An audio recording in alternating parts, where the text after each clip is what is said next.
Are you thinking about making the move to Tampa Bay? Well, before you pack your bags, you need to understand what it truly costs to live here in 2026.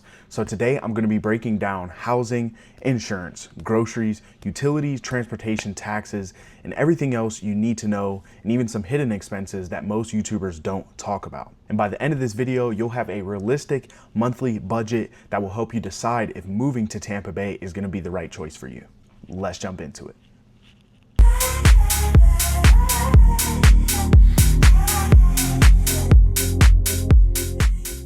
What is going on, YouTube? If you are new to the channel, welcome. And if you are returning, welcome back to the Living in Tampa Bay channel. I am your host, Shandon Kaya, and your trusted real estate advisor for the Tampa Bay area.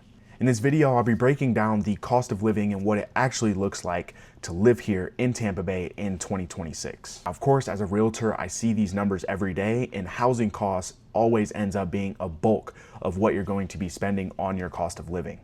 So with that being said, I want to remind you guys that I am a licensed agent in the state of Florida. So if you have real estate goals, questions, or dreams of moving here, especially the Tampa Bay area, I would be honored to earn your business and help you make your transition here as smooth as possible.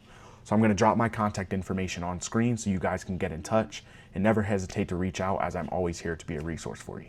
Though we have seen a decrease over the past couple years, Tampa Bay still continues to attract people from all over the country. And it's honestly pretty easy to see why. We have beautiful beaches, we have the Gulf Coast, we have great weather, we have no state income tax, we have phenomenal professional sports teams, a growing job market, and an outdoor lifestyle that is pretty much active year round. But the one thing that we can all agree that has changed is that Tampa Bay isn't as budget friendly as it once used to be. And while Tampa Bay is still less expensive than cities like Miami, Los Angeles, New York, and many other Northeast cities in the United States, expenses like housing, insurance, and other daily expenses have increased substantially. Now, according to multiple cost of living indexes that you can find publicly, Tampa's cost of living does remain close to the average of the country. However, housing continues to be one of the largest expenses for most residents. Now again, when it comes to housing costs, this is obviously going to be the biggest expense. And as of today, many one-bedroom apartments range from about $1,500 to over $2,000 per month, depending on the neighborhood. And for the most part, this is citywide, even across the suburbs, including Brandon, Riverview, Wesley Chapel, Clearwater, St. Petersburg, downtown Tampa, and South Tampa. And when you move into those luxury apartments, even something as small as a one-bedroom or a studio can easily be $2,500 plus in those downtown areas. If you are purchasing a home, your monthly payment can be broken down into four things, and that's going to be your purchase price, which will pretty much equate to your total principal amount that you'll pay over the 30 years of the loan. And then you have your interest rate, which will determine the interest paid. And then you have property taxes, which will vary depending on where you end up buying. And then you have homeowners insurance. And today, as many buyers have noticed, insurance has become one of the largest increases in Florida's home ownership. And if you've seen my content before, something I emphasize a lot are the flood zones. And if you can stay away from them, you should. Because on top of these other four expenses, you're gonna have to add flood insurance, which is mandatory if you're financing a property. And because it's gotten so out of hand after 2024's hurricanes, that fee can almost push you out of your budget if the flood insurance is so expensive. But there is one thing that I feel like a lot of realtors don't talk about, and that is a wind mitigation report. So when you go to purchase a home, with your inspection included is what's called a wind mitigation, and the inspector pretty much goes in and looks at different points of the home. I believe there's 11 or 12, and they look at things like 9-inch nails, hurricane impact windows and doors, and a different list of things that if you check these boxes, you can actually get a discount on your homeowner's insurance. And then of course, if you're looking at new construction or maybe a cookie cutter neighborhood, if you would, you're gonna have to worry about HOA and CDD fees almost all the time. Now, not every new construction home is HOA. You do have some builders that have scattered lots in areas like Brooksville and Spring Hill, but 99 times out of 100, most new construction communities will have an HOA and a CDD fee included. And depending on where you are, these monthly costs can vary dramatically depending on which community you end up in. Moving on to utilities, which are another expense that sometimes surprise newcomers. And of course, you're talking about electric, water, sewer, trash, and internet. And one thing that should be noted is that in the summer months, your electric bill is likely going to be noticeably higher because your air conditioner is working nonstop. And that is simply because it gets so hot here in Florida that if your air conditioner isn't working at max capacity, you're going to be miserable inside of your home. Your average utility costs here in Tampa generally run slightly above the national average, and that is mainly because of the constant working of the air conditioner during the summer. However, there are pretty much two major electric companies that service the entirety of Tampa Bay, which are going to be Duke Electric and TECO. And they essentially have a split monopoly between the two companies, and the rate hikes that homeowners have seen over the years is one that we all kind of barter with and have tried to fix, but with no one in competition, they kind of have the leverage to pull strings however they want. And then when it comes to water, this can be a little bit subjective because some homes are metered separately. If you're in a community, some of them are conjoined together, and that will be included into a combined HOA fee. But depending on what county you're in, the water bills can vary substantially. For example, if you are in St. Pete, where just a couple months ago we had a water shortage, restaurants, businesses were told to lower their water usage because there was no water. And things like that, even though they don't happen often, can result in an increase in your utility bill. And then of course you have those other sewer, trash, and internet fees that we spoke about as well. And trash is one of those things that's like, it depends on where you live. Sometimes your HOA covers it, sometimes it doesn't. And then internet, you can typically shop around with the best service providers to see who can get you the best monthly rate. Now our next section is going to be groceries, and groceries in Tampa Bay tend to be modestly above the national average, and groceries have gone up everywhere, not just in Florida. But one thing I'd like to say is what you spend on groceries depends on your shopping habits more than where you're at. And by that, I mean, which groceries are you choosing to shop at? For example, Publix and Whole Foods are always going to be more expensive than a Walmart or an Aldi. And then I don't personally, but my mom has a Sam's Club membership. My girlfriend has a Costco membership. If you can shop in bulk, I've noticed that's one of those things that can save you a ton of money, especially for products that can sit on the shelf a little bit longer, and you don't have to spend as much making multiple trips to the same store for the same thing over and over again. Our next section is going to be transportation. And if you're moving from a gridlocked city like New York or Chicago, you're probably going to need a car. And that's not the only thing. You're gonna have to make sure you cover gas, insurance, maintenance, tolls, parking.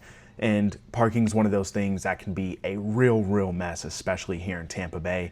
As the city continues to grow and development continues to occur, the parking space becomes even more limited day by day. The good news is that compared to larger metro areas, transportation costs themselves are fairly close to the national average, but most residents still rely heavily on driving. And if you don't know, Florida does not require their teenage drivers to go to driver school prior to getting a license. So that's why when people come to Florida and they're like, oh my gosh, these drivers are crazy, it's because they are. So you just have to pay attention when you're on the road. But for that reason, you see so many accidents. And because there are so many accidents, car insurance costs is substantially higher than some other states. It's unfortunate, but it's just one of those things that at this point we can't control, and you just have to be a little more cautious on the road. All right, now this next section, and probably one of my favorites to talk about because it's not talked about enough, is taxes. And this is where Florida shines. First, we don't have any state income tax. So, most states are going to tax you federally, at the state level and at the local level. So that is one of those taxes that you don't have to worry about on your income tax. Now, another concern of homeowners in Florida, especially recently, has been the rising property taxes. Now, it's not pretty to see when property taxes across the state are rising. along with the other costs like insurance and property values. But Governor DeSantis did just push a bill through that I believe goes to vote this November on the elimination of property taxes for qualified homeowners. Now, this won't apply to everyone. There are certain criteria that you'll have to meet in order to get this exemption. However, it could save homeowners a ton of money over time, and that would be a beautiful thing for Florida. But one thing we do have here in Florida is the homestead tax exemption. So if you are a owner of a primary residence, now this applies exclusively to primaries, you can exempt up to $25,000 off of your property tax statement if you are filing single. If you are filing jointly as a married couple, that amount doubles to $50,000. So it's another one of those things that kind of incentivizes homeowners to retain a primary residence in Florida, because you can cut, so much off of your tax bill over the years.